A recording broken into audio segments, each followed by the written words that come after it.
शरद पवार का NCP chief के तौर पर चुनाव गैर कानूनी था। स्पीकर के सामने अजित गुट की दलील। शिवसेना विधायकों की अयोग्यता पर स्पीकर के फैसले के बाद अब सभी की नजरें राष्ट्रवादी कांग्रेस पार्टी के विधायकों की अपात्रता के मामले में टिकी हैं। अजित पवार की अगुवाई वाली एनसीपी गुट के मुख्य सचेतक अनिल पाटिल ने शरद पवार के अध्यक्ष बनने को गैर कानूनी कहा है। पाटिल ने महाराष्ट्र विधानसभा अध्यक्ष राहुल नार्वेकर के समक्ष एक हलफनामा प्रस्तुत किया है।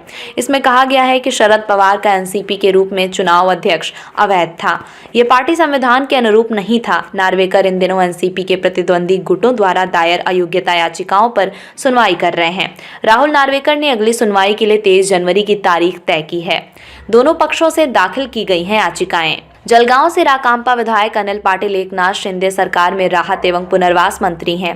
पाटिल ने पार्टी विरोधी गतिविधियों के लिए शरद पवार गुट के 10 विधायकों को अयोग्य घोषित करने के लिए स्पीकर के समक्ष अलग अलग याचिकाएं दायर की हैं, जबकि शरद पवार गुट के राज्य राकांपा अध्यक्ष जयंत पाटिल ने विरोधी गतिविधियों के लिए अजित पवार के नेतृत्व वाले विधायकों को अयोग्य घोषित करने के लिए 40 याचिकाएं दायर की हैं।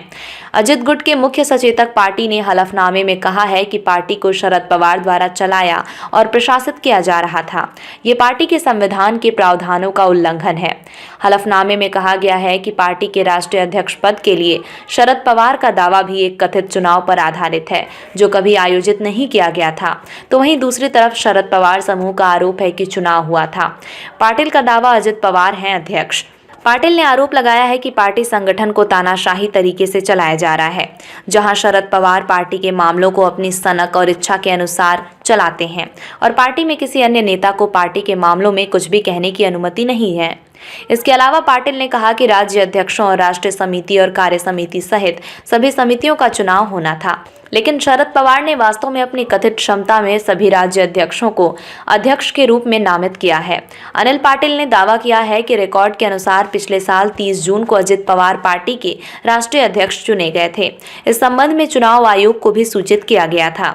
सुप्रीम कोर्ट शिवसेना के मामले की तरफ इस मामले में भी स्पीकर से अयोग्यता की याचिकाओं पर फैसला लेने को है।